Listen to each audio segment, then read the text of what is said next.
Ouvintes da Rádio NBC-FM, vamos dar início a mais uma edição do programa Eles e Ela. Hoje nós não vamos começar a falar da Lava Jato, não. Vamos falar sobre outras coisas. Lava Jato fica para depois. Bom dia, Gislaine. Bom dia a todos. Mais um dia para a gente poder falar sobre a política. Bom dia, Alisson. Bom dia, Sérgio. Bom dia, Gislaine, a todos os ouvintes da NBC. Eu tive uma conversa com um colega sobre política, né? Na verdade, nós vamos abordar esse tema aqui, que eu conversei com ele. Mas antes eu gostaria de informar os ouvintes que na terça-feira, se tudo der certo, nós faremos um hangout sobre um tema polêmico. Para quem não sabe, a hangout é uma conversa entre as pessoas sobre através do transmitido pelo YouTube, pelo né? YouTube, né? A gente cria um canal no YouTube e as pessoas podem assistir ao vivo esse bate-papo entre os participantes desse debate a respeito do tema que nós propomos, que é a respeito de uma lei aprovada no estado de Mississippi, nos Estados Unidos, que dá o direito aos comerciantes e servidores públicos não atenderem pessoas que sejam denominadas homossexuais. Eles poderiam se negar a fazer isso desde que tenham alguma ligação com alguma igreja que proíba, né, que não aceitem, na verdade, que não aceitem os homossexuais. Então é um tema realmente polêmico, né, mas acreditamos que seria debatermos sobre isso. Então, se tudo der certo, nós faremos esse hangout na terça-feira às 21 horas. Nós divulgaremos o link para quem quiser acessar o debate. Nós divulgaremos na nossa página no Facebook, programa Eles e Ela. Certo? Então vamos começar com o nosso debate aqui, que é o seguinte. Numa conversa que eu tive ontem com um colega, ele me disse que ele não tem muito conhecimento porque ele não é rico, que se ele fosse rico ele teria mais condições de ter conhecimento, de ter tempo para se inteirar de assuntos e tal. Eu postei hoje de manhã no meu perfil no Facebook, Sérgio Pena, esse tema, e eu vou ler aqui alguns comentários que o pessoal publicou na minha página. A Sandra Santos disse: não concordo, o tempo, quando se quer e tem vontade, é um aliado, não depende de dinheiro. O Pedro João Custódio disse: pobre pode não ter dinheiro para estudar e se formar, mas para adquirir conhecimento é só ler, que não fica atrás de ninguém. Raquel Bach: independente da classe social, ele pode buscar conhecimento na leitura, e isso qualquer pessoa tem acesso. Rubens Passos de Freitas: iniciativa pode até ter, mas que o dinheiro ajuda, isso não há como negar. Mas mais tempo livre, menos estresse, mais recursos para livros e cursos, etc. Devo concordar com ele. O Pedro João Custódio disse: conhecimento se adquire com leitura. O meu avô ensinava as crianças a lerem através de bula de remédio, ou jornais velhos que encontrava nos navios. Hoje tem seu nome na escola de Roça Grande. Nunca precisou de livros, porque não tinha. O Sandro Martins disse: conhecimento se adquire na escola. E agora o cara escreveu aqui um termo em francês. E eu não sei francês. Não foi GTM, né? École de la vie. École de la vie é Escola da Vida. Escola da Vida. Certo. Eu só li a primeira e já parei ali porque não... Sério, é uma coisa maravilhosa. Exatamente. Me enganou meu cérebro. E o Rubens Passos voltou a comentar que não é essencial, fundamental, mas que ajuda muito, e isso ajuda a ter dinheiro para ter conhecimento. O que é que vocês acham? Sérgio, foi de encontro com uma postagem que eu vi no Facebook. Encontro ou ao encontro? Ao encontro. Minha prima fez uma postagem onde aparecia algumas crianças na frente de um computador, né, sorrindo, brincando, e outra num lixão, criticando ali a meritocracia. Né? E identifiquei muito essa tua postagem com essa dela. Que ajuda. Que o dinheiro ajuda, não tenha, né, a menor dúvida disso. Hoje, numa casa que tem acesso à internet para os filhos, que os filhos são educados a usarem a internet como uma forma de aprender, que tem uma TV por assinatura, né, com documentários, com filmes clássicos, essa criança vai, com certeza, né, desenvolver mais do que aquela que não tem, né, essas condições. Né? Só que a questão é a seguinte: nós temos que buscar a origem, né, desse disparate, a origem dessa diferença toda. Por que uns têm mais, outros têm bem menos? Né, eu fui pesquisar com base naquela imagem, eu até respondi para minha prima, né, com base naquela imagem lá. Impostos cobrados sobre notebook no Brasil, 65%. Impostos cobrados sobre serviço de internet ADSL, banda larga, 48%. Então, ou seja, é o governo que está impedindo as pessoas de mais baixa renda terem acesso a esses produtos e serviços, né? Ou seja, já que, né, gostam de criticar a meritocracia, então vamos criticar o governo que está impedindo o pobre de ter o acesso aos mesmos produtos e serviços que o rico. Né? Que nos Estados Unidos a diferença do pobre para o rico é que o pobre não tem acesso a Ferrari, o rico tem, mas o pobre tem acesso a Mercedes, a BMW, a Land Rover. Né? A questão é toda essa, é a interferência do Estado que impede que as classes mais baixas tenham as mesmas oportunidades que as classes já um pouco mais abastadas. Essa é a minha opinião. Assim, o ser pobre não significa que a gente não consiga ter o acesso à informação. Eu me vejo hoje em dia, praticamente todos nós temos acesso à internet. Temos. De baixa qualidade, mas temos. E a internet, ela sendo utilizada de uma maneira para adquirir conhecimento, ela é um instrumento de mudança de vida e de paradigmas. Sem dúvida. E nos ajuda muito em formarmos nossa própria opinião. Então, pode ser que antigamente, mais, quando a gente não tinha tanto acesso à informação com mais facilidade, talvez ser pobre dificultaria muito. Agora, hoje em dia, nós não podemos mais ter isso como desculpa. Claro, pagar R$2.000 em um notebook quando poderia pagar só 800, ainda parcelar sem juros, claro que isso também, né, colabora um pouco para isso. Mas falar se a coisa perfeita, né? Antigamente isso valia. Né? E a gente não precisa ir 100 anos atrás, nas décadas de 1970, 1980, 1990, antes da internet. Isso contava muito, que eu me lembro quando a TV por assinatura chegou ao Brasil, era coisa para milionário, né? Você tinha acesso ali a mais 20 e poucos canais, né? Entre eles os documentários da Discovery, que é pioneira, né?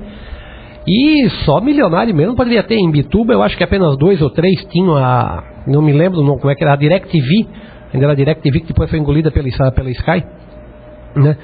Mas realmente, antigamente fazia sentido, nos dias de hoje não tem sentido nenhum.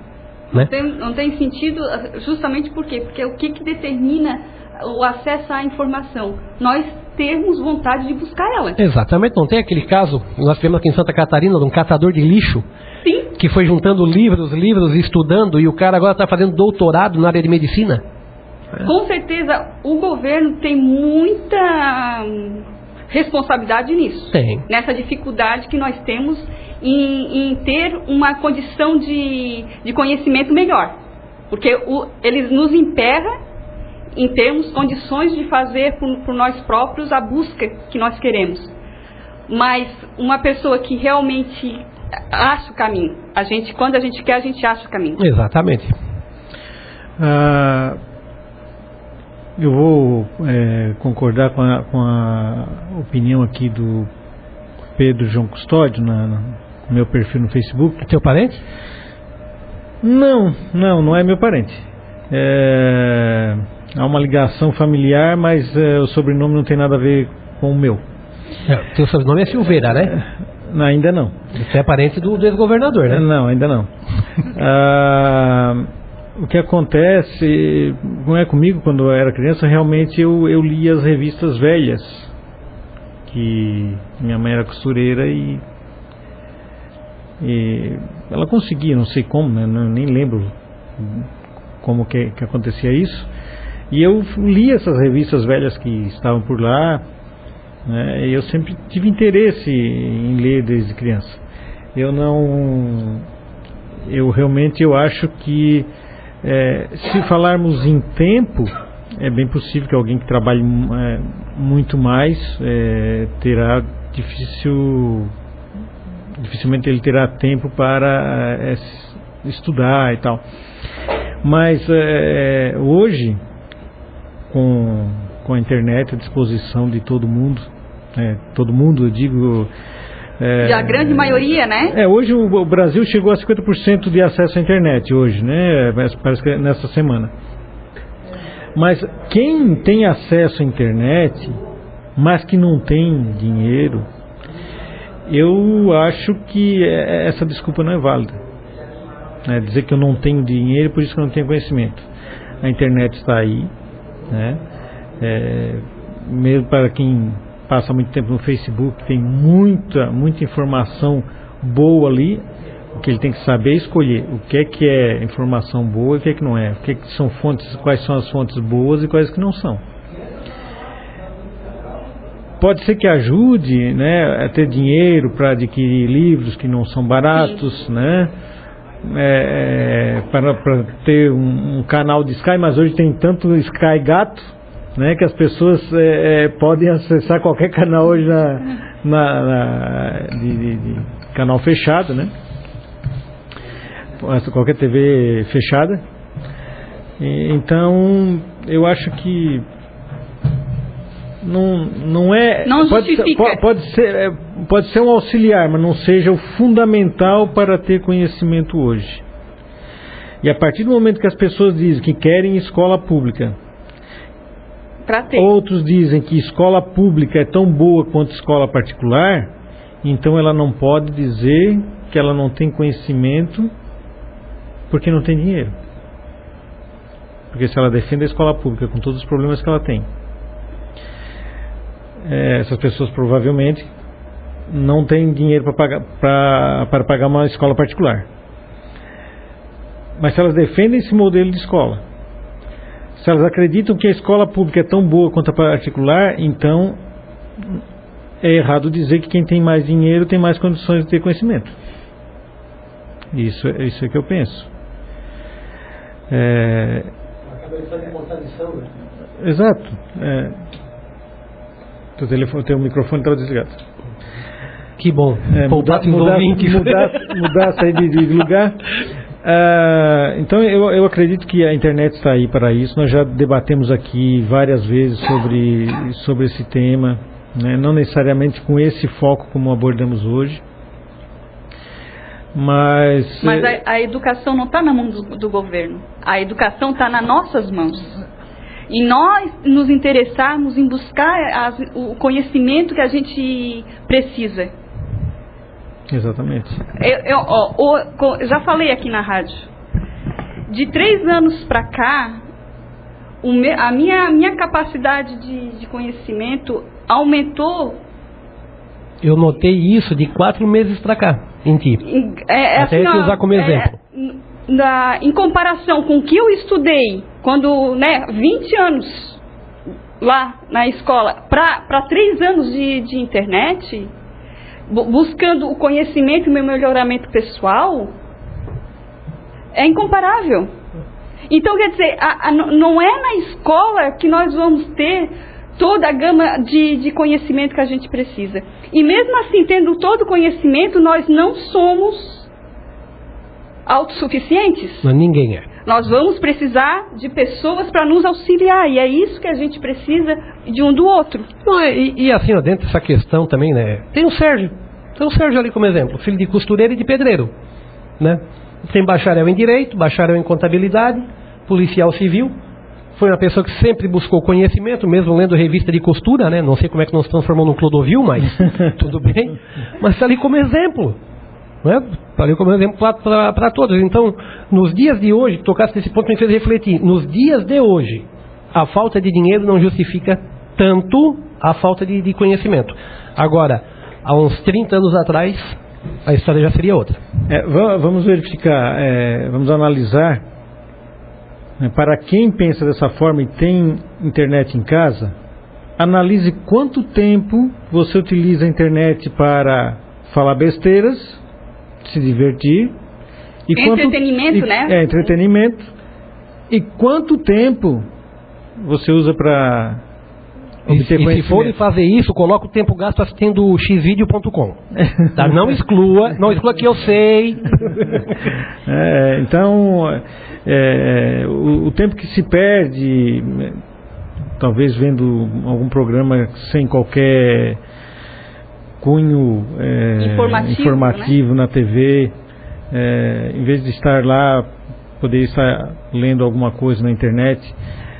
Mas essa pessoa que comentou isso comigo, que ela poderia ter mais conhecimento se tivesse dinheiro, nossa conversa era no âmbito político. Agora, Sérgio, essa pessoa conversou contigo pela internet ou foi pessoalmente? Não, pelo WhatsApp. Pelo WhatsApp? Então, assim, assunto sobre política é só acessar aí qualquer perfil. Acessa o meu que lá vai estar cheio. É só isso que eu falo. Hoje na rede da Facebook, no Facebook, é o que mais tem grupos debatendo sobre política. O WhatsApp, o que mais tem são pessoas falando sobre política.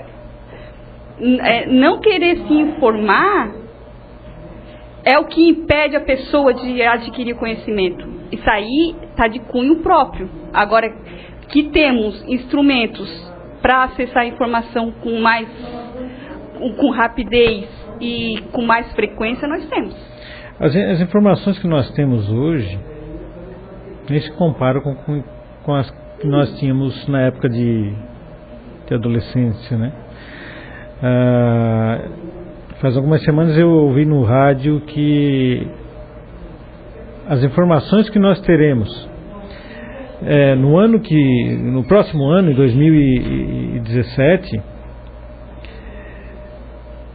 será tanta quanto que nós tivemos em toda a humanidade. As informações estão dispostas na internet.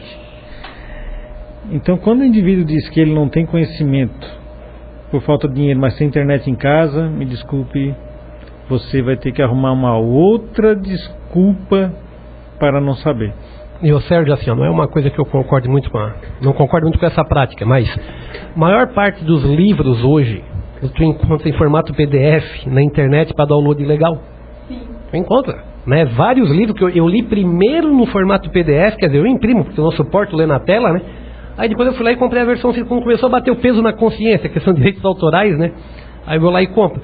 Então, se a pessoa fosse dedicar, eu, por exemplo, né? Eu gosto de ler. E eu sacrifico praticamente de 2 a 3 horas de sono por noite para ler. Então não tem justificativa. E quem me conhece sabe que eu não sou rico. Mas essa questão de se privar do sono para ler, cada organismo reage de uma forma, né? Eu já não tenho essa condição, porque se eu ficar muito tempo acordado na madrugada, eu já saio pra praia, levo um livro para ler. O Sérgio já não disse pra mim que não. Eu já não consigo ler na praia. Não, o Sérgio vai pra praia e leva o cartão de débito para tomar cerveja. Então, quer dizer assim, cada um tem uma forma de conseguir, né? Tu pra mim, o Sérgio, ele gosta mais de ouvir. Não gosta muito de dar artigos, gosta bastante, mas tu gosta mais de ouvir, de áudios. É mais, para ti é mais interessante do que ficar lendo. Quando o áudio é curtinho. Quando o áudio é curtinho, tudo bem. Não, mas eu leio muito, são artigos e notícias, né? Gosto dos artigos de jornalistas, né, que tem uma influência maior, né, eles sempre trazem umas reflexões boas, e é por aí que a gente tem que... E tem outra, né? Também tem que ver quais são os amigos que essas pessoas têm. Influencia, tá? Influencia bastante. Né? Porque se o indivíduo tiver apenas amigos para o futebol, para as festas... Sim, é o que vai... Eu não sei se ele vai encontrar, né, entusiasmo para fazer... uma busca por conhecimento. Isso é uma coisa complicada, o certo? Tu viu agora de manhã ali, o bate-boca que deu ali, que eu fui chamado de arrogante pra cima, no grupo do WhatsApp ali. Mas assim, ó, é raro realmente eu ter o hábito de sair para jogar bola com os amigos, ou esse tipo de coisa, de socializar. Eu, desde criança, eu tenho dificuldade em socializar. Eu gosto de me socializar com pessoas que têm os mesmos hábitos que eu. De ler, de discutir as mesmas coisas que eu, né? Enfim, esse tipo de coisa. Então, o círculo de amigos influencia bastante. Se a pessoa só tem amigo para jogar bola, vai entender tudo de futebol, né? Agora, se tem amigos para jogar bola, amigos para falar de política, amigos para falar... É outra coisa, né? A pessoa abre o leque dela, porque o debate, a conversa com as pessoas, elas te promovem realmente elas dão a oportunidade de adquirir cada vez mais conhecimento. Como a Gislene tocou aqui no assunto aqui, que eu não tinha nem me tocado, né, sobre a questão da internet que nós temos hoje, né? Então hoje a falta de tempo realmente não justifica a falta de conhecimento. O que tu procura é o que tu acha. Eu vou procurar dinheiro, vou ver se eu acho. Não, eu tenho um grupo de colegas que joga bola, né? E eu só vou lá para jogar bola, porque realmente eu não encontro lá o debate político que eu gostaria, e acaba o futebol e vai todo mundo embora e também não fica conversando. Me envolvi com carnaval neste ano, com outro grupo de pessoas que só falamos de carnaval. Não, tu é o menino bombril, né? Tu é o menino bombril. Mas eu tenho um grupo aqui, né, com vocês, né, falando sobre política. Então, você pode participar de várias atividades, mas se não tiver uma atividade, um contato com pessoas que tenham conhecimento, não só sobre política, mas sobre outros temas da área de conhecimento, né, de intelectual, dificilmente você terá algum ânimo ou algum incentivo para buscar esse conhecimento. Mais alguma coisa? Mais alguma opinião sobre isso? Utilizem bem a internet, que esse é um instrumento, para mim, é das invenções do homem que nos trazem mais benefícios por últimos... E se forem usar bem a internet para americanos, tá? Agradeçam a eles a internet que vocês têm em casa. Aliás, os maiores avanços até na agricultura vieram de pesquisas bélicas, né? Promovida pelo exército americano. Não, a informática, sim, o maior desenvolvimento foi americano, e se as pessoas ficam criticando os americanos, então... É o imperialismo americano. É a mesma coisa que ficar criticando o cara que colocou comida na sua mesa. Sim. Exatamente. Não é? Hoje eu assisti a um vídeo do Roberto Mota, lá do Partido Novo, do Rio de Janeiro.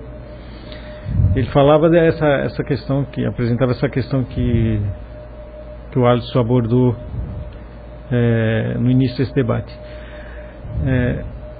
Os computadores hoje são super taxados, né?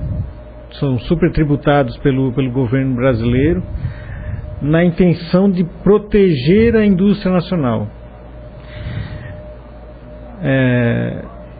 Vamos tributar os importados para que a indústria nacional consiga sobreviver, consiga se desenvolver. É uma utopia, porque quantas empresas de informática nós temos no país. Então são poucas pessoas a se beneficiarem desse embargo, vamos dizer assim. Nós temos a Lenovo e a Intel. E que compra lá fora.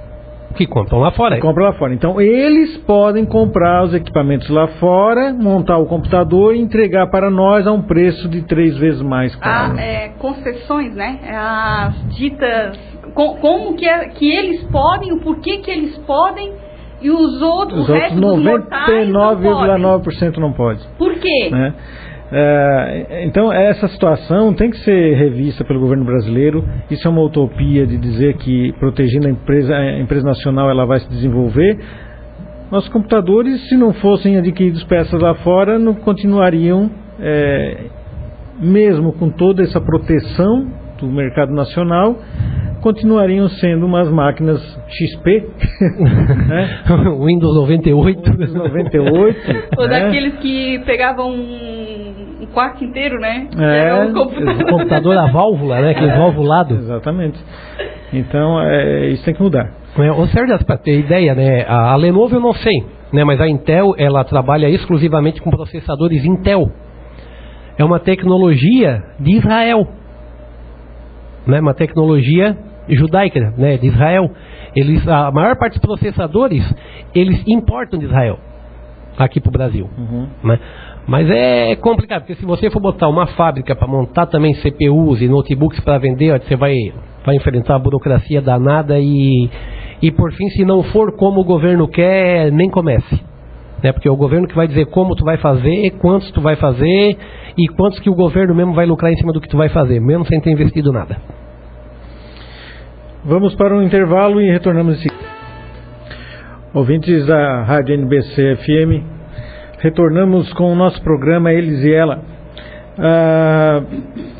As pessoas que quiserem encaminhar mensagem para nós via WhatsApp, o telefone é 9830-2115.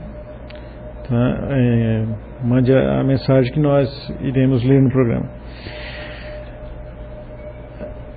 Gislaine, mais uma bomba política nesta semana, né?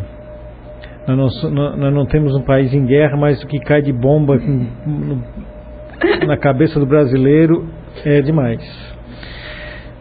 TCU paralisou a reforma agrária no país após identificar 578 mil beneficiários irregulares. Eu escrevi no meu Facebook é Minha Terra, Minha Fraude. Sim.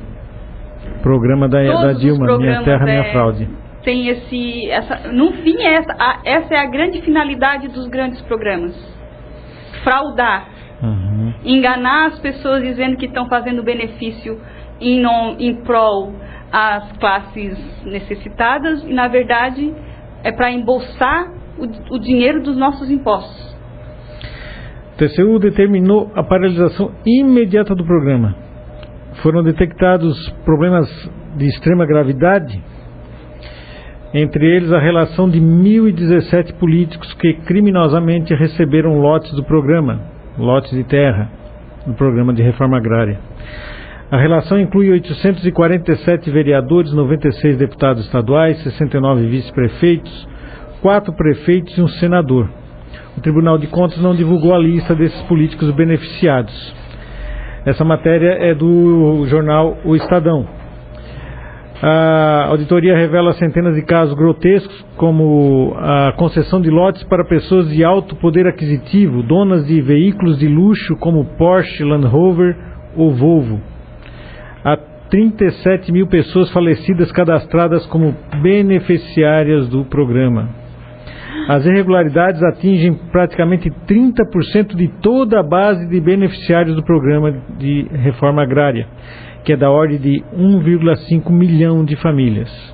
Em 11 mil casos, o cônjuge de uma pessoa que já foi contemplada com um imóvel pelo programa é novamente atendido com uma segunda moradia. A precariedade do programa é tanta que há pessoas com idade de 1 ou 2 anos de idade que também receberam imóveis. Essa é o programa de reforma agrária dos governos, pelo que eu entendi na matéria, dos governos Lula e Dilma. Quando eles transformaram o Brasil numa república africana de terno e gravata? Faz favor de repetir. Quando eu digo, né, que transformaram o Brasil numa república africana de terno e gravata, tem gente que fica braba, né? Mas é a mesma coisa, é favorecimento a alguns poucos escolhidos dele, enquanto a população padece. E assim, ó, olhando esse esquema, os outros tantos que tem, Bolsa Família, Bolsa Empresário. Então quer dizer assim, ó, que realmente nós estamos em mãos de quadrilha, de uma quadrilha. E vejam que aquelas famílias do MST, enquanto eles ficam com as foices inchadas, facões nas mãos, invadindo fazendas, destruindo patrimônio alheio, matando animais de fazendeiros, entrando em confronto com policiais, destruindo plantações, acabando com experiências científicas. O governo libera tudo isso, né, de forma fraudulenta a pessoas que não precisam ter terra. Isso é muito bom para que o ouvinte reflita. Nós vamos dar uma pausa no programa, que o João Mário quer fazer um sorteio aqui de um brinde. É isso, João Mário? Euclides, bom dia. Bom dia, Sérgio, bom dia, companheiros, bom dia, Nova Brasília. Viajou um pouquinho? Viajei um pouquinho, é bom, né, de vez em quando sair um pouquinho fora, pra sentir saudade da terrinha de novo, né? É bom viajar pra voltar. Só continuando aqui uns comentários a respeito daquele tema, se é preciso ter dinheiro para ter conhecimento. Teve participação de mais três opiniões aqui no meu perfil no Facebook. A Lupides diz o seguinte: pobreza não é falta de tempo, conhecimento se adquire nos livros da vida, tanto para o bem como para o mal. Exemplo nesse país é o que não falta. A Sandra Oliveira informou: em tudo que se faz adquirimos conhecimento, mas tempo sempre se acha. Não vê o caso do rapaz que catador de lixo o dia inteiro, achava tempo para ler os livros que colhia do lixo, passou no vestibular para medicina, quando sequer se faz. Está aí um ótimo exemplo para quem acha que é preciso ter dinheiro para ter conhecimento. E a Jana Komaru disse: a maioria dos grandes filósofos e intelectuais eram pobres de riquezas materiais e ricos em conhecimento. É por isso que os intelectuais odeiam o capitalismo, né? Eles ficam bravos, tão inteligentes, aí vê o cara botar ali uma loja ali para consertar motor de geladeira, ganha mais dinheiro que ele. É o ressentimento,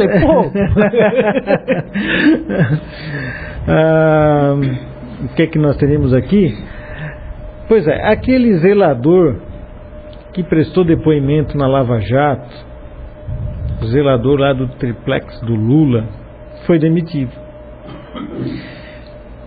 Segundo se apura, ele foi demitido justamente por ele ter afirmado que o Lula era o proprietário do triplex.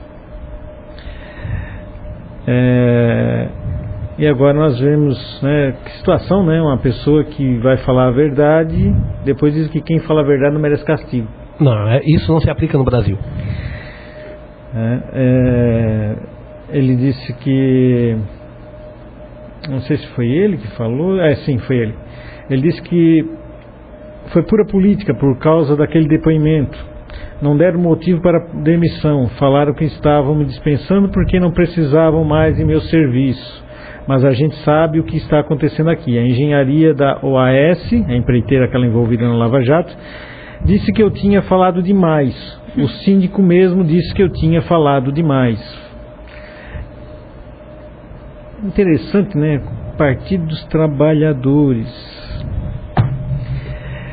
Foi demitida aquela moça do Santander, a pedido do Lula, por ter feito as projeções da economia brasileira, e ela acertou. Acertou todas. E o PT fez com que o Banco Santander demitisse aquela funcionária.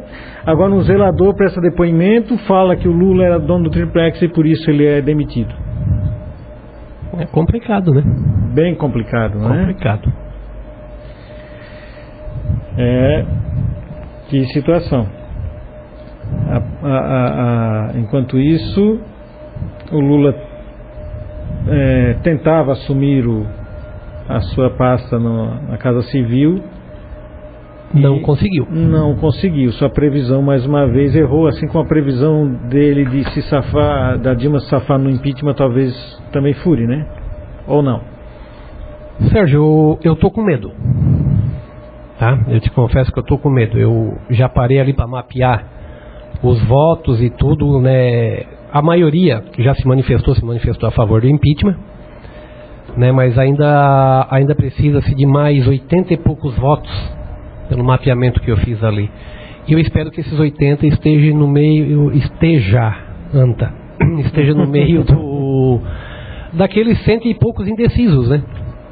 Espero que esteja ali. Tem acompanhado, Euclides, os números do impeachment, não? Eu estou meio afastado, né? Estava viajando. Um acontecimento dessa magnitude, ele acaba reverberando de uma forma tal que não se consegue mais estar isolado, né? Eu acho que vai ter uma interferência importante no desenrolar dos fatos. Os últimos depoimentos dos executivos da Odebrecht, por exemplo, apesar de eu não sei se necessariamente estão na denúncia, acho que não, mas acabam interferindo, sobretudo na decisão dos indecisos. Quem finalmente vai acabar decidindo pelo impeachment não são são os indecisos, né? Que são os 100 e poucos lá. Então, imagino que na medida que forem explorando esses últimos depoimentos agora, e que eles são categóricos quando dizem que foram destinados recursos para a campanha 2010-2014, eu acredito que os indecisos vão finalmente tomar posição, né? Tomar um posicionamento. Imagina, vamos fazer uma projeção aqui. Vamos supor... Hoje 60% dos deputados são a favor do impeachment. Mas vamos supor que não dê o impeachment. E aí? Como é que vai ser depois? Vamos ficar emperrados, continuar nessa situação que nós estamos? Não que o impeachment da Dilma seja determinante para que nossa economia amanhã já comece a melhorar. Mas vai ser importante porque assim, todos estão de olho nessa situação. A primeira coisa que eu prevejo, a hora ali que deu resultado, se der um resultado, né, negativo para o Brasil, nesse caso seria a permanência da presidente, eu parece que eu já estou vendo a bolsa cair e o dólar disparar. Né, é a primeira coisa que eu estou vendo. Né, porque é incrível, qualquer ameaça de derrubar o governo, a nossa economia reage positivamente. Nosso governo se fortalece, a nossa economia balança. Né, essa é a minha preocupação. Né, e também tem outra preocupação, né? Vamos lá, impeachment aprovado. Brasília vai estar cheio de gente, tanto a favor como contra o impeachment. Uma guerra campal. Né, eu quero saber o seguinte: vai ter policiamento lá para dar conta do quebra-pau que vai dar depois? Eu acho que vai ser uma guerra campal. Eu também acho. E não vai ser só em Brasília. Não vai ser só em Brasília. Isso vai se espalhar aí pelo Brasil todo. Não, todo não. Só onde tem protesto. Em Bituba não vai ter, todo mundo vai ficar tranquilo, né? Todo mundo vai ficar na frente da TV. No domingo, assim que o Faustão, eu acho que acredito que o Faustão ainda vai ser... Vão tirar? Tá. Vão transmitir. Confirmaram mesmo a votação para o domingo? Dia 17 vão transmitir. Pelo menos é o que está os planos. Olha. É a votação do relatório que vocês estão falando? Olha. Não, é do impeachment. Não, mesmo. o relatório... porque houve o posicionamento do relator, no sentido de receber o relatório. Esse relatório vai ser exposto à votação da Câmara. Vão votar a favor ou contra o relatório.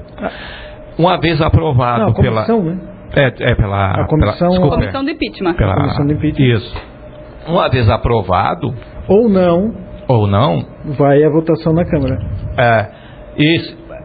Depois que votado na Câmara, na verdade, quando a Câmara volta, pelo que entendo, ela está autorizando o Senado a processar. Exatamente. Então, esse processo ainda vai para o Senado e o impeachment, se realmente ocorrer, ele vai ocorrer no Senado, com a decisão do Senado.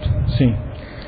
Então, eu não sei se dá para pensar em alguma coisa menos que 3 meses aí, será que dá? Não, 2 meses? É rápido. A votação já está marcada de Ontem eles estavam na Câmara desde as 4h30, até as 4h30 da madrugada, eles estavam lá. Eu deixei a TV ligada, dormi, aí me acordei um pesadelo, vendo a TV Câmara, e eles estavam lá, assim, meu Deus, esse pessoal está trabalhando, eles estão trabalhando. É que eu acho que existe um prazo regimental, né? Segunda-feira tem que quando ser é jogo de concluído, poder, eles trabalham, né? Quando é pelo poder, eles trabalham. É que eles não querem dar brecha, na verdade, para ação judiciária. Tem um prazo para, se não me engano, segunda-feira. Isso. Tem um prazo regimental lá para ser cumprido. E aí, na tentativa de até inviabilizar essa conclusão para segunda-feira, todos os parlamentares da oposição se inscreveram para falar. Isso mesmo. E aí, como uma forma de impedir o trâmite. Então, decidiu-se prorrogar, né, a sessão, inclusive no final de semana, inclusive ontem, né? É isso mesmo. Foi até de manhã, acho. Foi até as 4h30 da manhã. Ia até as 3, e aí tu já está falando que foi até as 4. 4h30. Então se estendeu mais. Então, as manobras estão aí nos bastidores. Foi igual quando votaram todas as formas possíveis. Foi igual... Não, e as compras, né? Compras de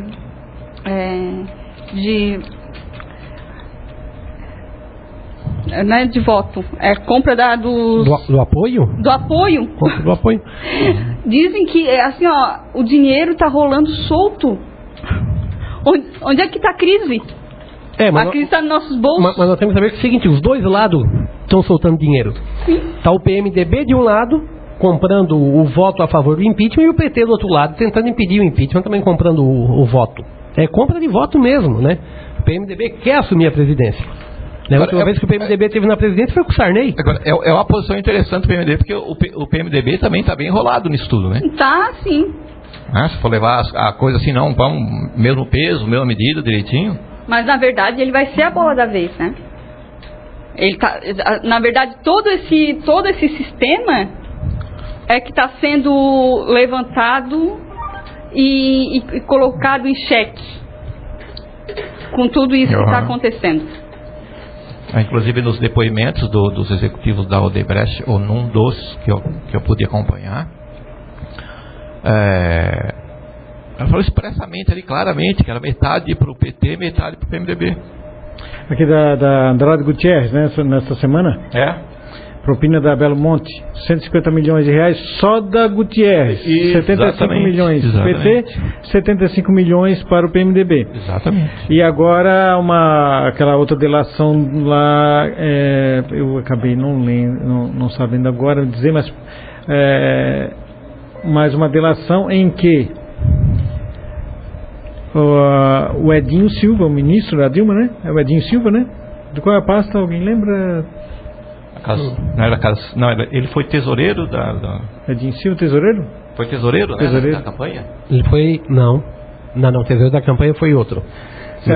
Ele é um ministro, mas não recordo a pasta. O Edinho Silva, ele teria informado para esse delator que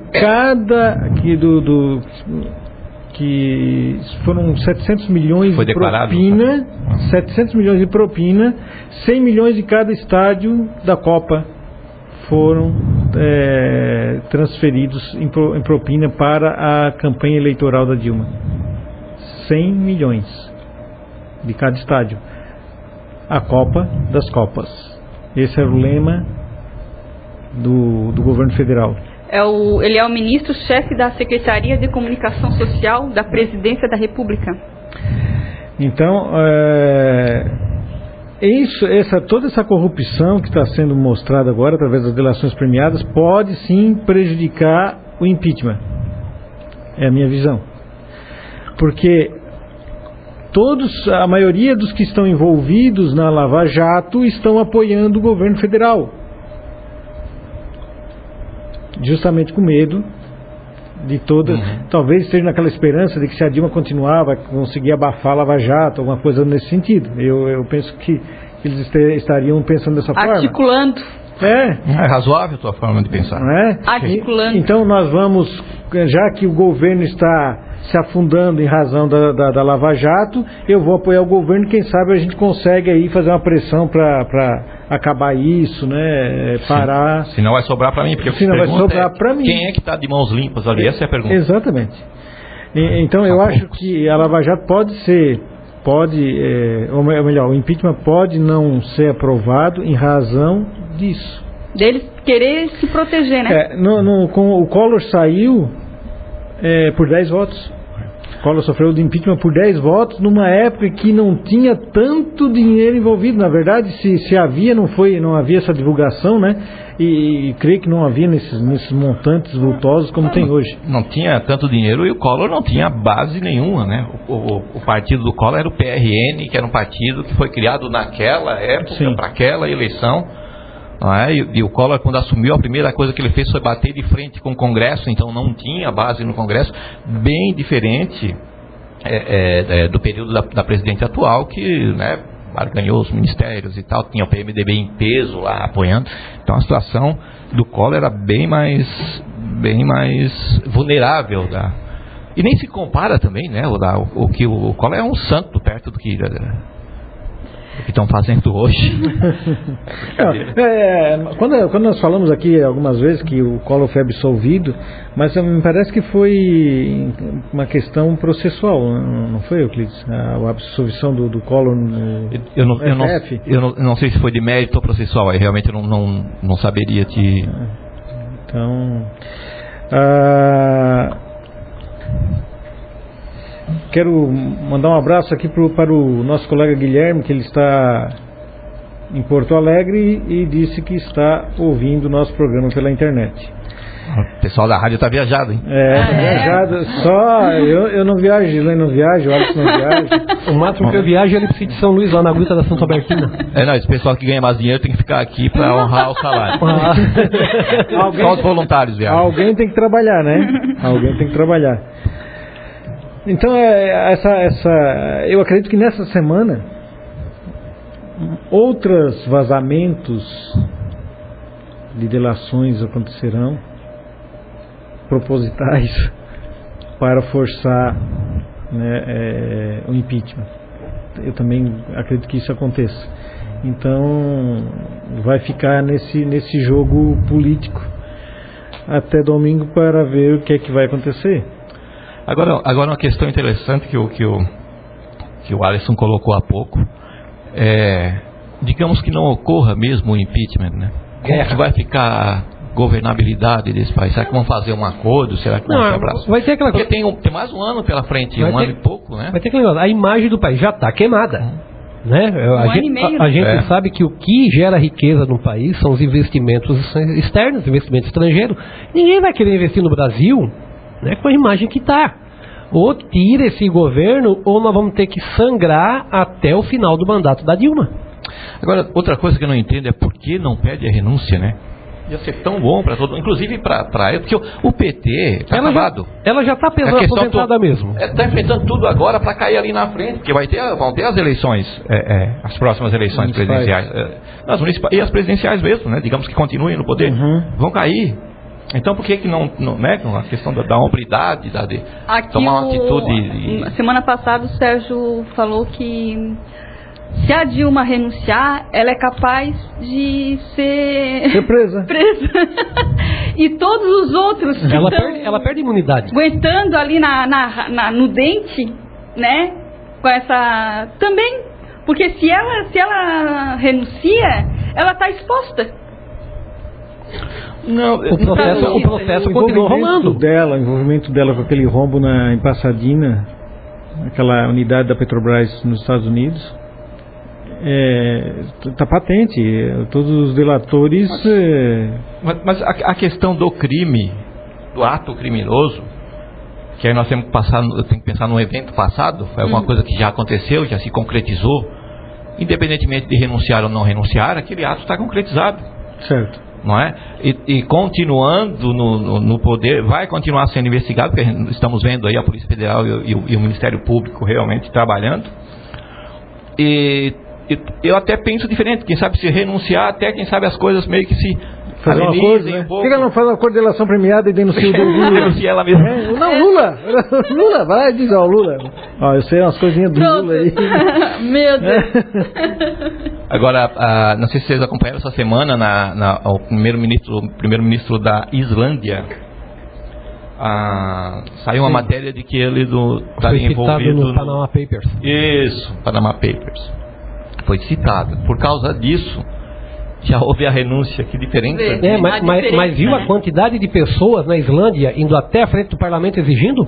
Pois é que eu estou falando, que diferença de comportamento, de sociedade, né? E aqueles luto de, assim, ó... E a gente vê lá naquela comissão do impeachment, eles protegendo o governo, tentando colocar a culpa na situação do Brasil na Lava Jato, dizendo que o Sérgio Moro é culpado pela situação econômica do Brasil. Não, mas é cada um dando opinião, né? Não, o Euclides, a gente fez debate aqui no participasse, né, Euclides? O Euclides, ele concorda em parte, né, e é o que eu penso também igual. Evidentemente que a Lava Jato, ela faz com que a economia se agrave. Mas eu estava ouvindo o rádio da palestra do Sérgio Cortella. Cortella, né? Cortella. Sérgio Cortella. Que houve na Unisul, em Tubarão. E ele disse o seguinte: muitas doenças, se não tiver a febre, ela não cura. Então nós precisamos passar por esse momento para resolver vários problemas. A Lava Jato, para a economia, é um mal necessário. Ou nós apoiamos e isso continua para que a gente consiga realmente lavar essa roupa suja e a economia melhore, ou então vamos ficar do mesmo jeito. Cada programa do governo, cada obra do governo é uma roubalheira, é dinheiro desviado. Então, realmente, a Lava Jato produz esse fator negativo, né, agravando ainda mais a economia, concordo com o Euclides, mas é necessário. Porque é muito dinheiro, né? É muito dinheiro que está... E é o dinheiro que está faltando agora para a saúde, né? Combate à gripe, para a educação, para a segurança. É isso que as pessoas têm que pensar. Teve um evento... Porque a gente pensa que é um dinheiro, não é nosso, como se, né, o dinheiro, a gente, né, mas é o dinheiro que está faltando para tudo agora. Teve um evento no Planalto agora, acho que foi nessa semana, de entrega de medalhas lá, não sei do que, custou R$200 mil o evento. Então se gasta dinheiro assim... Por quê? Porque é assim, ó, eles não sabem de onde é que vem. Sabe tem um ditado que diz que quando a pessoa não sabe de onde é que vem, não é do esforço próprio, ela não liga pro dinheiro, ela despreza o dinheiro. Então, assim, ó, eles não produzem, eles tiram de nós para ter o dinheiro, a quantidade que querem. Então eles o utilizam como bem entende. Então, para nós comprar alguma coisa, a gente pesquisa preço. Eles não. Eles beneficiam aqueles que estão, empresas ou familiares que são mais próximos do governo. E não importa o valor que seja. Eles pagam porque eles têm, mas não é deles. O governo não produz nada. Só retira de nós. Se continuarmos assim, talvez a gente acabe igual a Venezuela. Vocês viram o Maduro pedindo para que as mulheres parem de usar o secador de cabelos? para economizar energia. E a outra? Vão ficar com o cabelo igual da Luciana Genro. E a outra? Na sexta-feira é feriado para poupar energia? Sexta-feira são feriados na Venezuela. E as mulheres descabeladas. Vão andar tudo descabelada. É dia da bruxa toda sexta-feira. Segundo Maduro, eu sempre acho que uma mulher fica mais bonita quando ela penteia o cabelo com os dedos. Em seguida, deixa o cabelo secar naturalmente. É uma ideia que eu tenho e que eu apresento para as mulheres, certo? Ele acha bonito quando ela seca o cabelo com o quê? Isso eu também acho bonito. Hã? Por incrível que pareça. Então vai embora pra Venezuela. Vai embora pra Venezuela. Se eu tivesse cabelo. Mas é impressionante, né? Um país com a riqueza que tem, né? Um dos maiores produtores de petróleo do mundo. Tá vivendo uma situação dessa, né? Isso aí é para ver como. Quando tu tenta, né, nivelar a sociedade economicamente, tu vai nivelar por baixo, a nível de miséria. Tu não consegue nivelar uma sociedade toda por cima.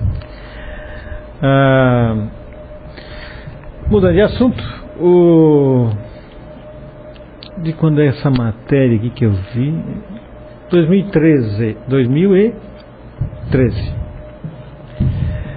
Nós já falamos muito de sindicatos aqui no programa. O Euclides até tem um posicionamento um pouco diferente do nosso. De 2005 até 2013, 2.050 sindicatos surgiram no país,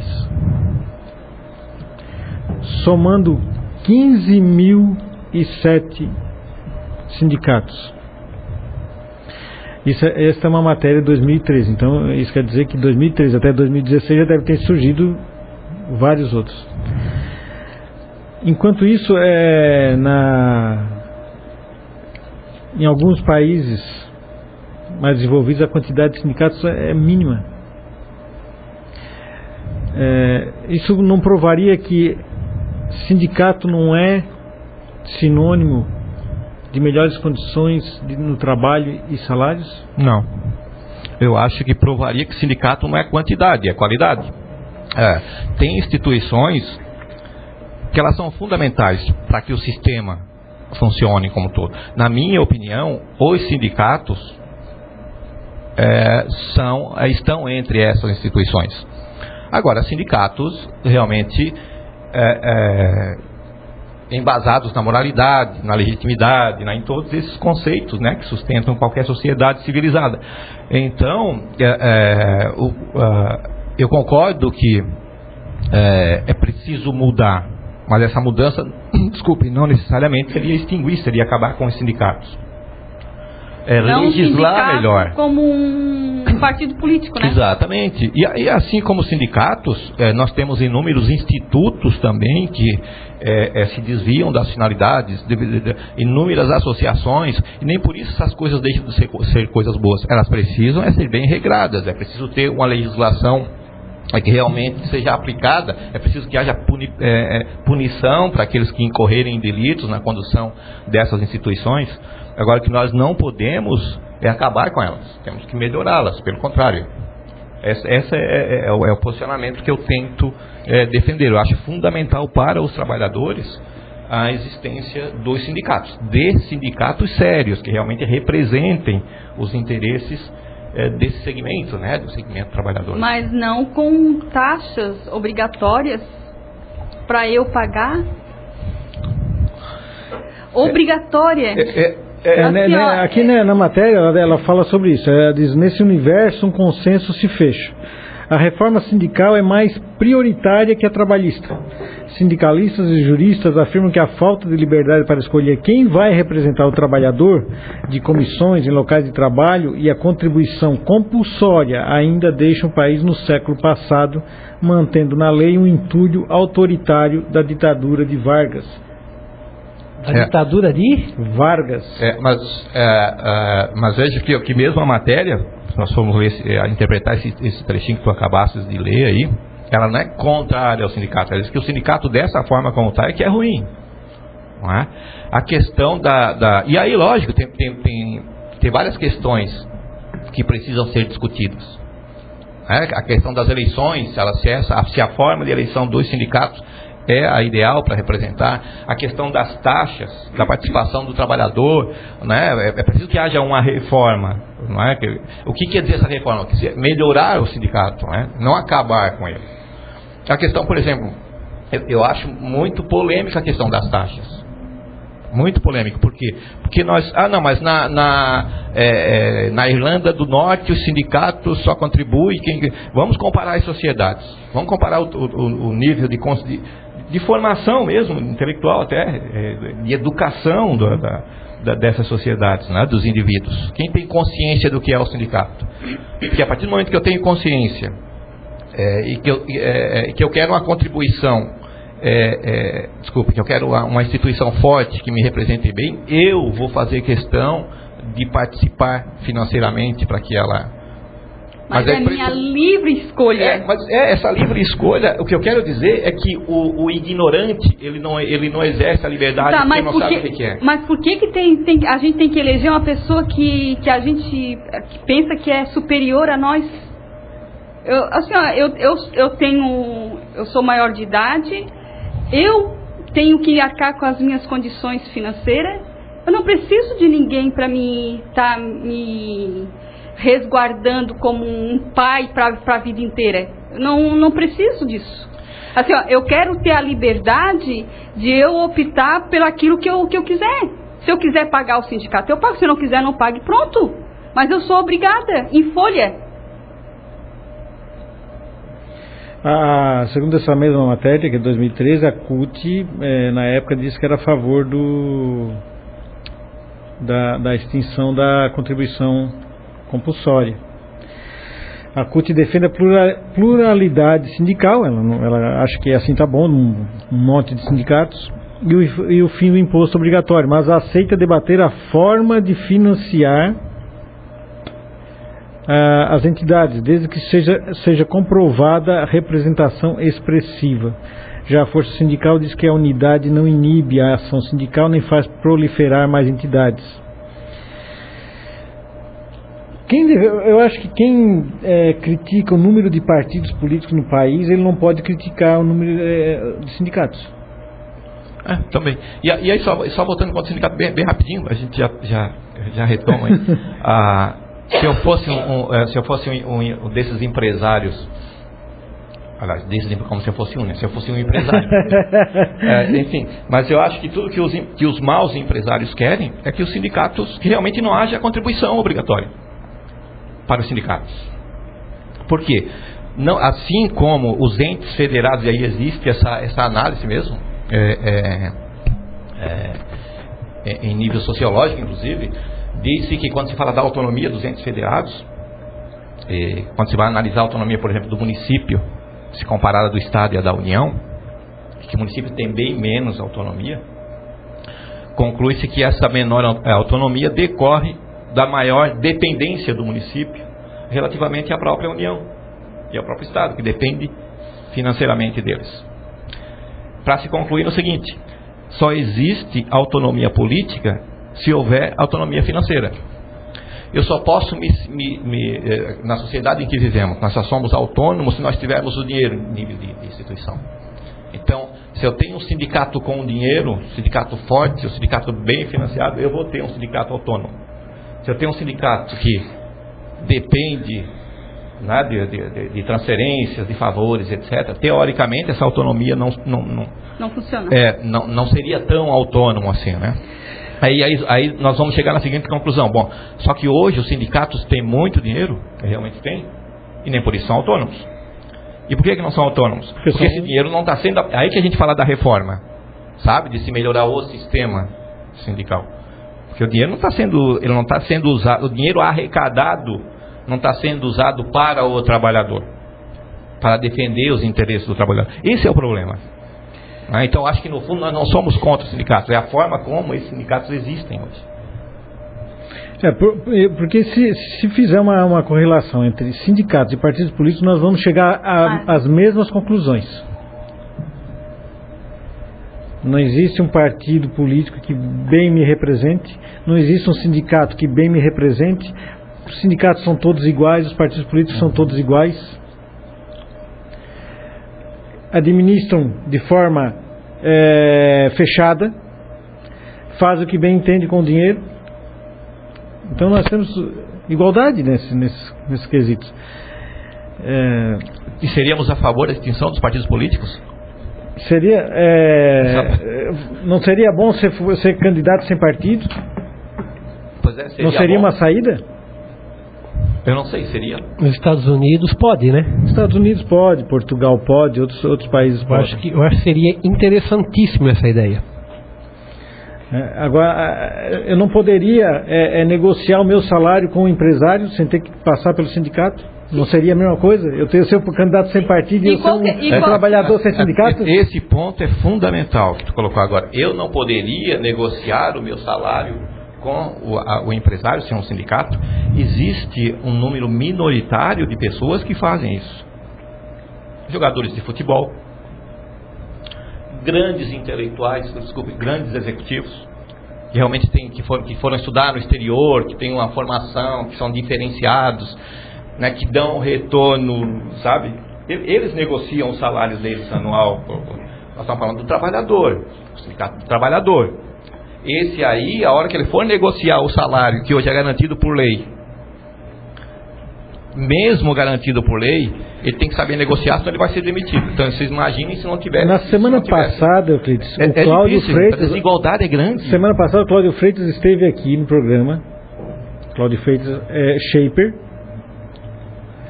E ele informou que ele tem uma pessoa que, para quem ele produziu uma Ferrari, ele só recebia um Fusca de pagamento, né? Ele usou uma expressão assim, mais ou menos. E ele saiu e foi montar um negócio próprio, e hoje ele se deu bem com o negócio próprio. Porque ele não conseguiu acertar com o seu empresário o que ele queria. Então, vamos supor, opinião minha, né, de acordo com o que eu vejo em outros países que não tem, que tem essa liberdade de negociar o patrão-empregado. Se houvesse um salário fixado em lei para o serviço de shaper, será que ele não teria se contentado porque haveria aquele salário mínimo e o patrão diria, não, mas eu já pago o que a lei determina? E ele, será que não se conformaria com isso? Bom, mas o limite é esse, então eu não posso pedir mais. E aí ele continuaria fazendo o trabalho dele aí por conformação. Olha, a questão do shaper, só que nós não podemos criar uma regra com base na exceção. Sabe? Tem segmentos que realmente as pessoas têm esse poder de barganha, não é? Pela qualificação que eu falei agora, né? Assim como eu falei do jogador de futebol, que é um talento, né? E é por isso que ele ganha muito mais, né? Porque ele é uma exceção.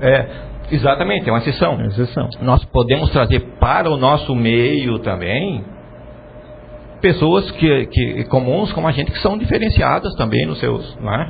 E que aí tem naturalmente esse poder de barganha. Agora, nós estamos falando, na verdade, da grande massa. Entendeu? Aí a coisa fica complicada. Por quê? Porque se eu pago R$800 para o cidadão, ele me pede 850, eu demito ele e tem uma fila de 300 ali, louco para receber os 800, que estão no mesmo nível dele de formação. Essa é a realidade. E aí tu colocar um indivíduo com um capital para negociar de igual, é utopia. É um pensamento liberal, assim, ele é interessante, parece matematicamente lógico e tal, mas na prática, sociologicamente, ele é desigual. Nós não vamos ter essa. Seria uma utopia. Não, mas desculpe. Qualquer um que está nos ouvindo agora, que tem lá a sua loja, a sua empresinha, sabe, demite, vai ter 4, 5 ali na fila esperando. É tudo com a mesma capacidade igualitária, né? Certo. Igualitariamente. Eu concordo, mas não é a fixação de salário que vai evitar isso. Não, o que nós temos hoje que tenta pelo menos frear isso? Nós temos uma legislação trabalhista que impõe uma multa de 40% do FGTS se o cara for... Enfim, tem uma série de coisas... O que é uma sacanagem, né? Se for sem justa causa, etc., né? Então existem freios que talvez até não sejam as formas mais vamos dizer, mais inteligentes, né? Mas é o que se tem. Vamos pensar em alguma coisa melhor. Mas o que não se pode é deixar nós partirmos do pensamento, apesar de ser bonito, e o ideal é que fosse assim, de que capital e trabalho estão no mesmo, que eles podem negociar de igual para igual.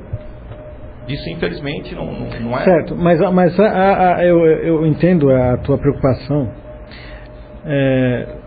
Só que qual é o pensamento geral do trabalhador? É que o empresário só pensa nele. Isso. Só pensa no lucro e enriquece as custas dele.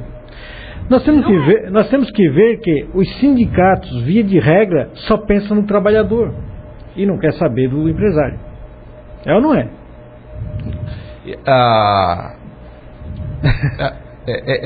Esse ponto também é outra colocação importante. E que daí, será que não estaria nesse pensamento de reforma, de reestruturação,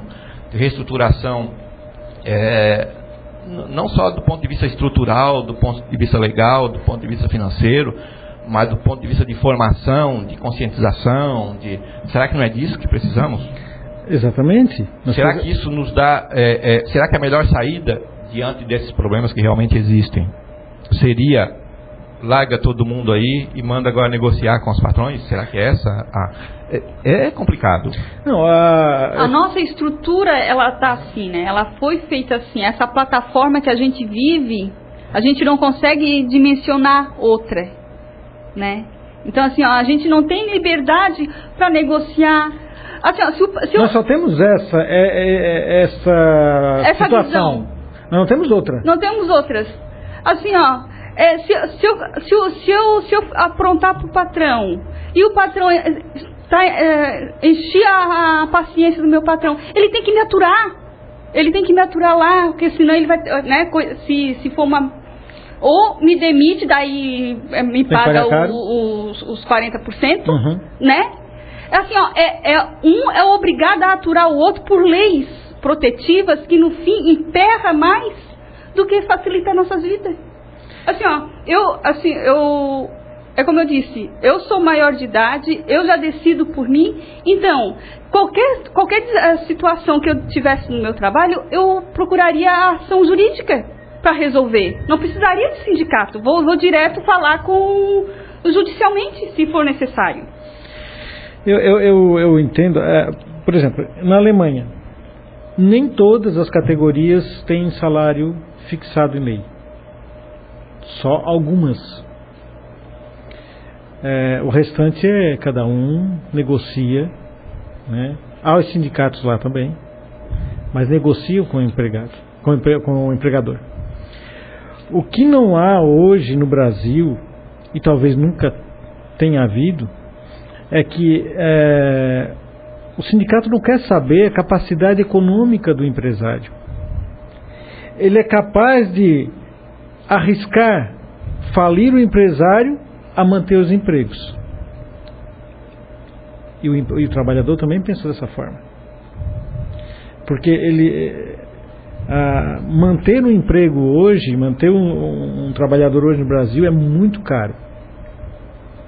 Não é só, tu sabes, né, trabalhas com direito, com legislação, tu sabe disso, que se paga 100 para o trabalhador e mais 100 para o governo, né? O governo e também para o trabalhador, com fundo de garantia e previdência, etc., praticamente é o dobro.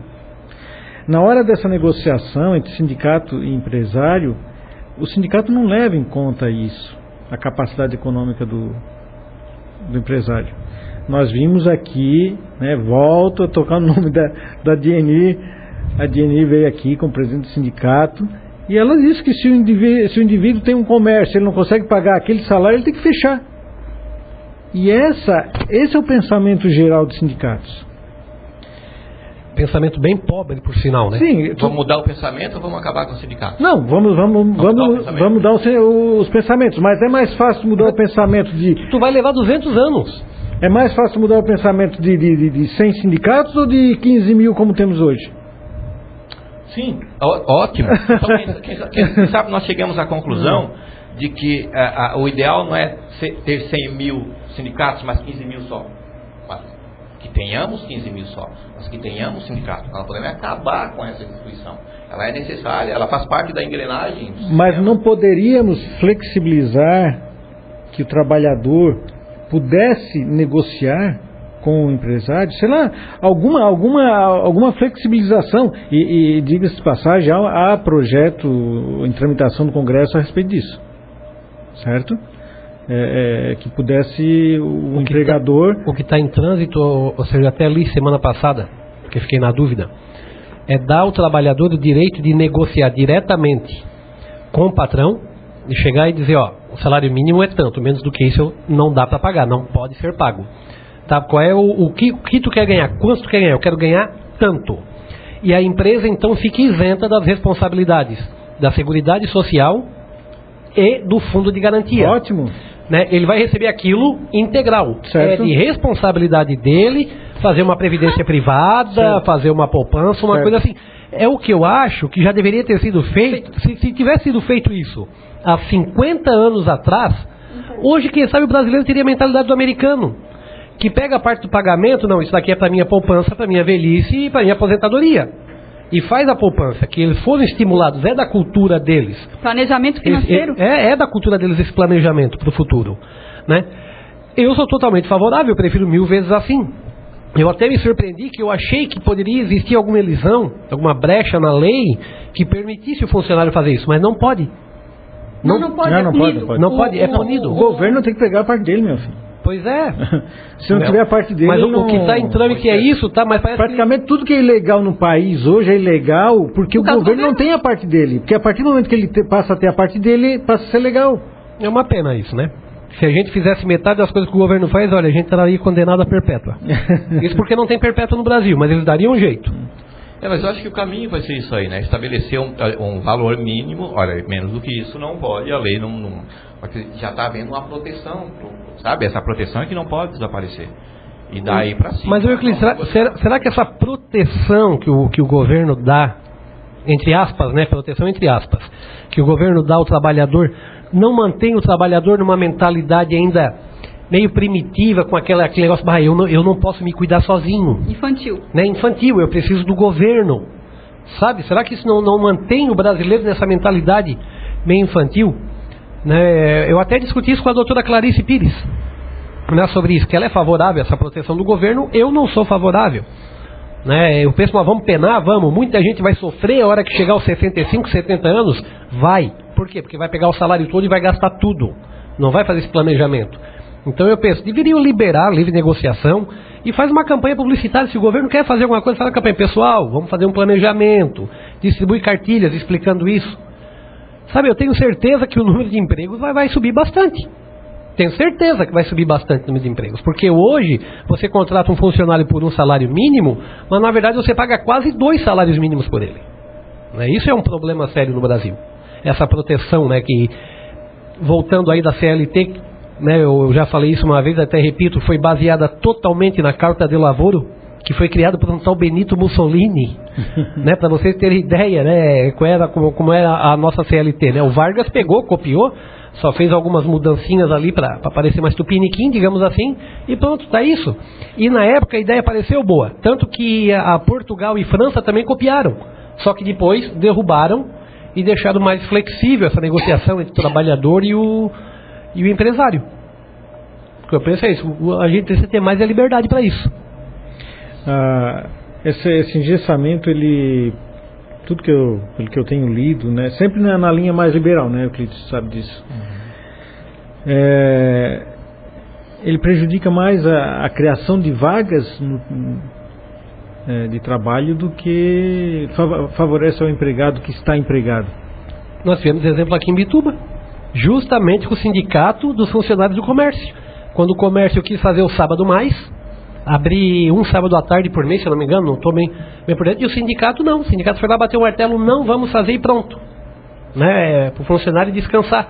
Ou seja, os lojistas estavam dispostos a pagar a hora extra de um sábado à tarde, que é diferenciada de hora extra de dia de semana, mais a comissão sobre o produto que eles venderam.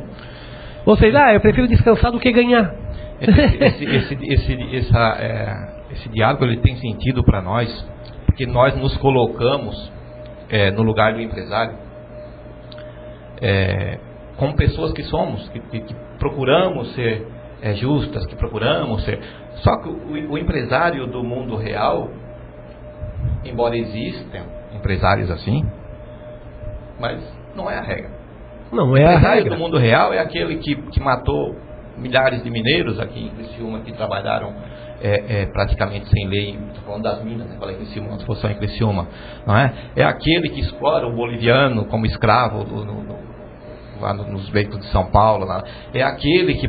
Esse aí é aquele que trabalha no porto hoje, e que o cidadão, às vezes, o peão tem que ficar até de manhã, mas eles não deixam bater o cartão, tem que bater o cartão tá hora lá não pode, porque não pode ficar registrado, porque senão vai ter que cobrar estou falando hoje, aqui no porto, empresa do porto, sabe? Esse é o empresário do mundo real. É aquele negócio... Existem alguns mitos, desculpa, que nós temos que enfrentar, cara. Nós somos ainda nós somos subdesenvolvidos em praticamente todos os aspectos, espiritual inclusive, mental e espiritual, sabe, não tem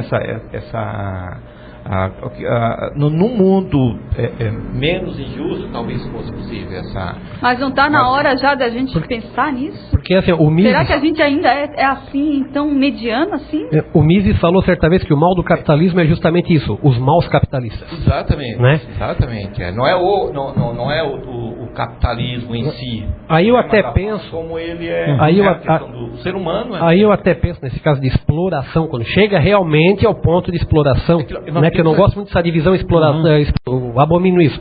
Mas quando chega aí sim, cabe ao Estado intervir. Sim, a rigidez que eu penso que a função do Estado é nos proteger dos outros, não de nós mesmos, né? E muito menos nos prejudicar, como o Estado age, né? O Estado quer nos proteger de nós mesmos, achando que nós somos um bando de bebê, como se o Estado nos tratasse muito bem, né? E vive nos prejudicando constantemente. Hoje o poder de compra do brasileiro hoje é um dos menores entre as economias emergentes, justamente por causa dessa super proteção, digamos assim, né? Até como nós falávamos aqui no começo do preço do notebook, né? O notebook custa R$2.000, se não tivesse os impostos seria R$700, com imposto justo R$750, né? Para que todos tenham acesso, né? O imposto sobre o serviço de internet 48%, é complicado isso. Então cabe ao Estado sim nesse momento intervir e proteger, né? Mas eu penso que a partir do momento que a gente romper essa barreira dessas proteções do Estado, que a gente, digamos assim, sair do andador para ter que andar sozinho, com as pernas próprias, vamos cair? Vamos. 2, 3 mil vezes. Mas vai chegar um momento nem que leve 100 anos, onde o povo vai ter maturidade suficiente para saber lidar com essas situações. Como é o caso hoje de vários países europeus. A teoria do pêndulo, você já ouviu falar? Se tu pega o pêndulo e leva até uma extremidade e depois solta, ele vai até a outra extremidade. Mas vai chegar um tempo que ele vai ficar no meio. Vai ficar no meio das duas extremidades. Ele vai estabilizar. Tudo tende ao equilíbrio. Tudo tende ao equilíbrio, tudo. Então essa é a situação que pode acontecer realmente quando flexibilizar mais. No meu caso, a dificuldade que está tendo com a lei de terceirização, que não se regulamentou tudo ainda e está tudo parado. Então pode acontecer esse problema, de tu ter um problema sério com muita flexibilização, mas vai chegar um tempo que isso vai se equilibrar. Se fosse assim, os Estados Unidos não teria tanta flexibilização como tem no trabalho. Os brasileiros saem daqui para trabalhar lá porque lá eles ganham mais, trabalham melhor. O Sérgio às vezes nem ganham mais. Mais liberdade. Tá? Tem mais liberdade. Tu quer um exemplo? Eu fiz um comparativo esses dias com um amigo meu que está no Canadá. Ele ganha $3.800 por mês. Lá é por semana, mas somando dá $3.800 por mês.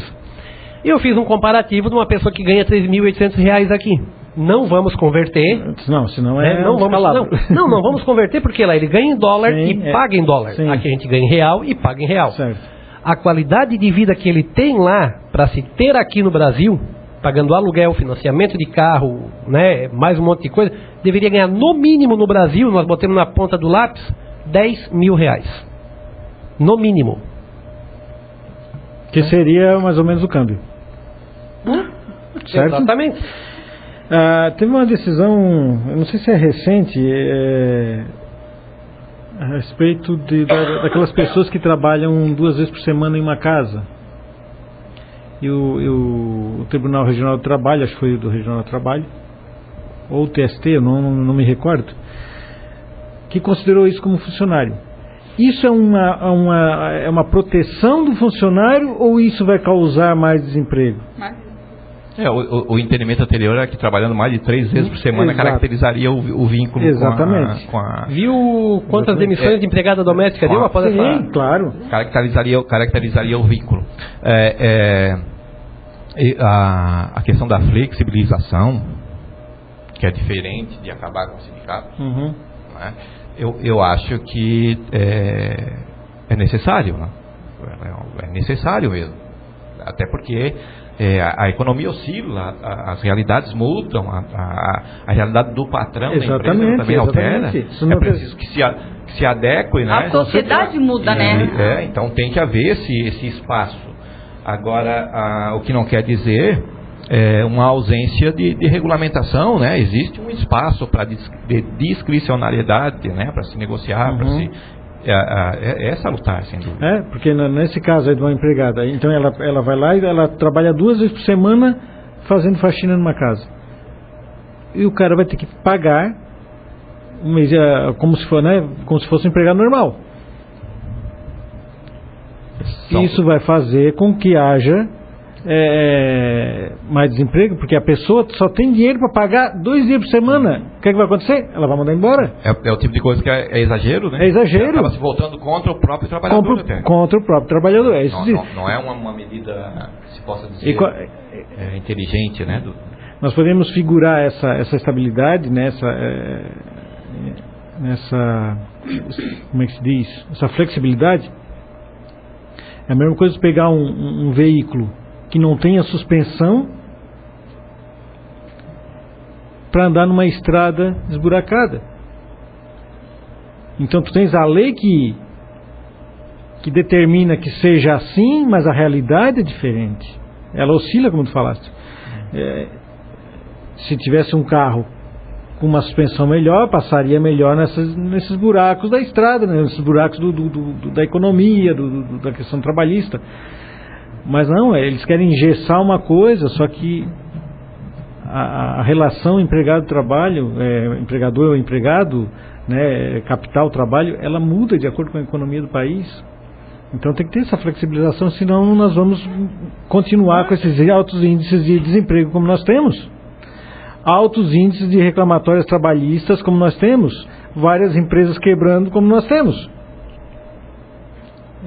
Não é que talvez o ouvinte esteja entendendo que eu estou defendendo o empresário. Não, eu estou tentando demonstrar a liberdade. Eu estou tentando demonstrar que, talvez não em todas, mas na maioria dos casos, é possível que haja uma flexibilização para beneficiar o trabalhador, o concílio de interesses, manter ele no emprego, em vez de ser mais um desempregado. Mas ou seja, ao beneficiar o empregador, nós estamos beneficiando o empregado. Sabe, um dos grandes problemas do Brasil é essa visão que eles têm de querer dividir a classe entre empregados e empregadores, né? Apresentar como inimigos. Não somos. Né? E não somos. Isso daí vem lá do século XIX, com aquela porcaria do capital, né? Realmente o capital pecou muito nesse ponto. Quando a gente defende a liberdade do empresário, a gente está defendendo o trabalhador também. Isso é inevitável, um ajuda o outro. Então fica complicado você desenvolver um debate assim, né, sem antes, né, explicar que na verdade não há inimizade, não há revanchismo entre um e outro, porque um depende do outro. Então você... dando mais liberdade para um, automaticamente vai dar mais liberdade para outro. É assim que funciona. Deixa eu dar uma lida aqui num post que eu faço parte do Clube Miss Range, e tem aqui: o capitalismo não criou a pobreza, ele a herdou. A vida durante os primeiros dias do capitalismo era difícil, como a vida sempre tinha sido. Mas para qualquer pessoa disposta e capaz de trabalhar, a vida estava melhor que jamais tinha sido. E estava melhorando cada dia mais, como resultado da produtividade crescente daquela era. As estatísticas mostram um aumento constante dos salários e redução constante de horas de trabalho, muito antes de o governo intervir para proteger os trabalhadores. Os salários reais mais que triplicaram no decurso do século XIX. Eu estava falando com uma colega minha a respeito de uma colega dela que mora na França. E ela disse que lá a gestante ocorre o parto, ela não sai do hospital menos de uma semana antes, menos de completar uma semana. E depois o atendimento prestado pelo Estado na casa dessa mãe, né, dessa recém-mãe,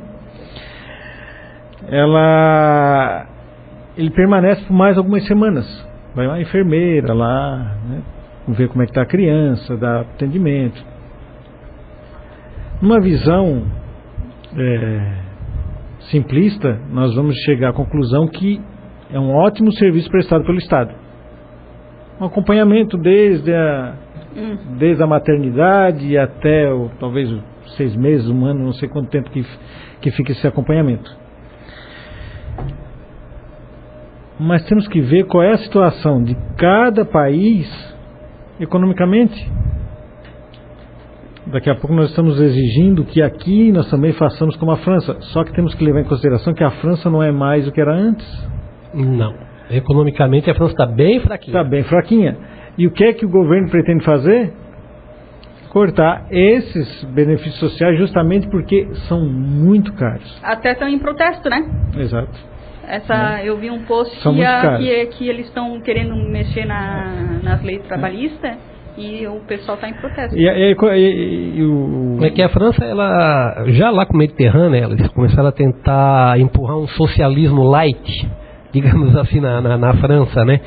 Aí com o Hollande mesmo a coisa extravasou agora, né? E por fim acabou o dinheiro, né? Socialismo dura até acabar o dinheiro. Dura até acabar o dinheiro. Né? Acabou o dinheiro e já era. Olha a Suécia, por exemplo. A Suécia agora está preparando um pacote de medidas para voltar ao laissez-faire, que é o livre mercado completo, que foi o que tirou a Suécia da pobreza, porque a Suécia era o país mais pobre da Europa. Uhum. Aí adotaram o laissez-faire, livre mercado puro, em 30 e poucos anos se tornaram uma das maiores potências econômicas, não só da Europa, mas do mundo, e aí entraram com aquelas super tributações, né? E com o tempo, o welfare state, que é o estado de bem-estar social, né, dando dinheiro para quem estava sem trabalhar, e muita gente não precisava nem procurar um emprego para receber aquilo, né? Mas eles não davam um lote de terra como a Dilma dá, né? Não. E agora estão fazendo um pacote para mudar tudo isso de novo. Né? Eles descobriram agora, através do aumento dos pedidos de auxílio saúde, né? Que eles se afastaram do trabalho por causa de problemas de saúde, aí pediram o auxílio do governo, foram pesquisar, mais de 50% era fraude. Mais de 50% tinham saído do emprego, estavam afastados, recebendo do governo, fazendo bico fora. Ou outros passavam o dia todo no bar, que sueco também bebe, que é uma tragédia, né? Ou estava lá no bar bebendo o dia todo com dinheiro, não do governo, dinheiro dos outros. Uhum. Aí bastou a Saab, que é a dona da Volvo, ameaçar mudar o domicílio dela industrial, pronto, balançou. Já vão começar a cortar tudo isso. Eu lamento pelos imigrantes que foram para lá atrás disso, né? Que até imigrante recebe isso lá. Né? Mas vão, ou é isso, ou segundo como os próprios estudos mostram, até 2030 volta a ser terceiro mundo. Uma informação interessante do Alisson, irmão do Alisson. Nós estávamos conversando e ele comentou que a poupança na China corresponde a 50% do PIB. No Brasil a poupança corresponde a 13% do PIB. Né? A China é a poupança interna, né? Não, poupança das pessoas. Isso, a poupança das pessoas. Das pessoas, isso. Que nós não temos essa cultura no Brasil. E aí E esse ano mesmo foi tudo, né? Rasparam. Pois é, esse ano saiu mais do que entrou. Rasparam. Mas é justamente isso, porque as pessoas elas não têm a cultura de poupar. Então, na primeira dificuldade, elas correm para pegar a poupança.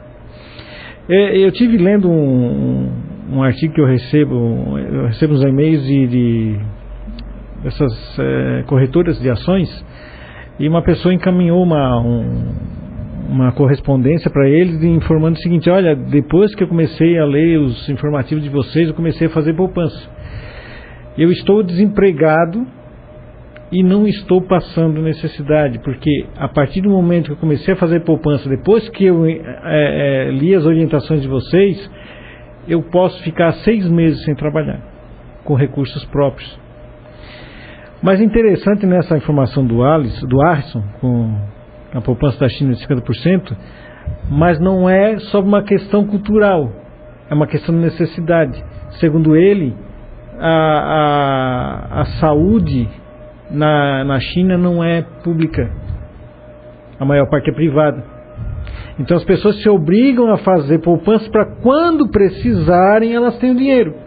Isso, eu cheguei, não foi ler, eu li há um tempo atrás, um programa que eu não lembro onde, que fazia essa abordagem, que inclusive grande parte dos investimentos da China, diferente do que nós temos muito capital externo, né? Sai muito capital volátil e tal, que eles têm o capital, a China usa o dinheiro próprio, o capital interno mesmo deles. E que uma das fontes de recurso, a principal, seria essa fonte aí, que é aquela que o cidadão, na medida que ele vai envelhecendo, ele vai precisar mais de saúde, então ele precisa ter recurso guardado, que o governo usa esse tipo de recurso, e que a tal bolha imobiliária que se estourar na China, que existe uma grande preocupação dos economistas mundiais, né, com a economia chinesa, que ela vai refletir no mundo todo e principalmente na China, mas que quem pagaria o grande preço seria justamente essas pessoas, porque o recurso delas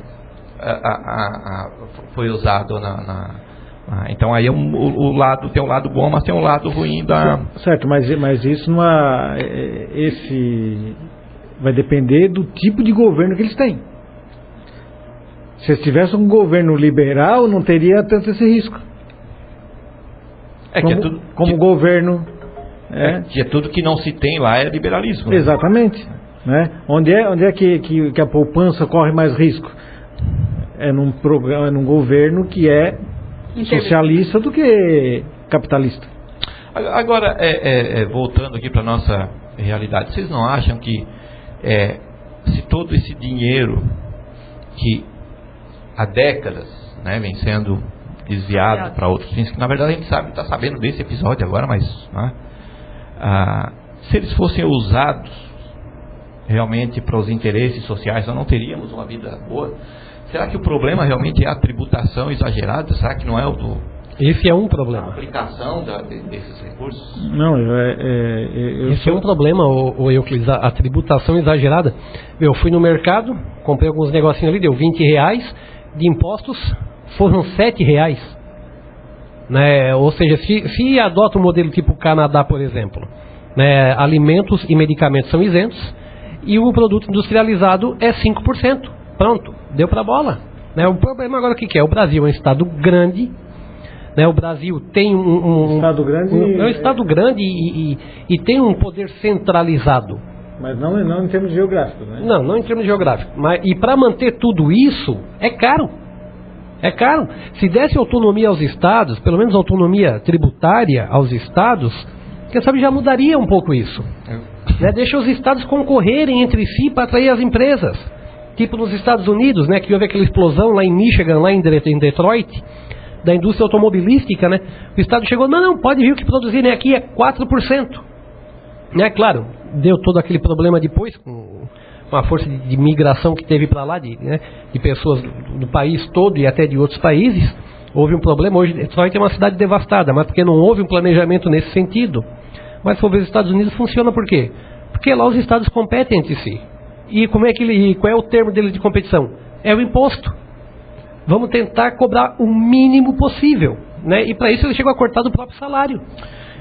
Eu esqueci o nome não estou lembrando o nome do autor agora, é um livro de economia, inclusive, que ele diz que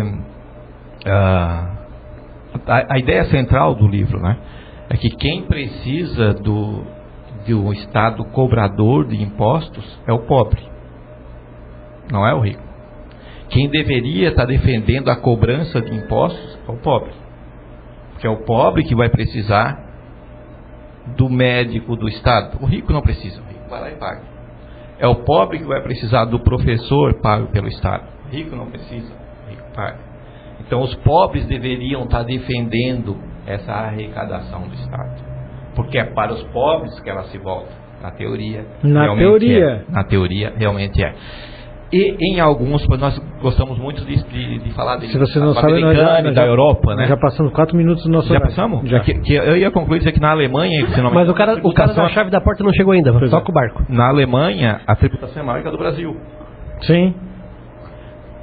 E o povo alemão certamente não vai estar reclamando. Por quê? Porque tem os serviços, né? Tem a estrada boa, tem um médico boa, tem a escola boa. Então não é a tributação em si, não é os gastos sociais da folha do trabalhador, não. É para onde que esse dinheiro está indo. É isso, nós poderíamos ter uma vida tão boa quanto. Mas em questão, Euclides, que eu falo é aqui que tem que mudar. Em questão que eu falo é de poder de compra da classe trabalhadora. Tu nunca vai aumentar esse poder de compra punindo quem está gerando emprego com impostos altíssimos. Só vai dar mais poder de compra à classe trabalhadora a partir do momento que houver uma redução dos impostos sobre bens e serviços. Eu acho que vai dar mais poder de compra quando eu tiver o meu dinheiro aqui e eu puder usar ele realmente para comprar e não para pagar a escola do meu filho, para pagar o do carro que eu não consigo andar de ônibus, que não tem, ou quando tem não presta, ou para guardar para a saúde, né? Poder de compra é isso também, poder realmente usar ele para comprar e não para cobrir aquilo que o governo deveria estar cumprido. Está cumprido. Eu iria falar outra coisa, mas vamos realmente encerrar o programa que já passamos. Porque senão vai se estender. Na verdade, eu não informei isso antes porque o João Mário esqueceu de nós aqui. O João Mário estava tratando a vaquinha. Então tá. Obrigado, Gilane. Obrigado, Alisson. Obrigado, Euclides. Obrigada. Bom final de semana a todos. Obrigado a todo mundo. E sábado que vem estamos aí de volta. Até semana que vem. Obrigado a todos. Quem sabe no próximo final de semana a gente volta com o nosso candidato. Convidado. Nosso convidado. Né? Senão nós temos outras pessoas que estão na nossa lista já. Não é a lista da Odebrecht, mas estão na nossa lista para convidarmos para o programa. Até o próximo sábado. Um bom final de semana.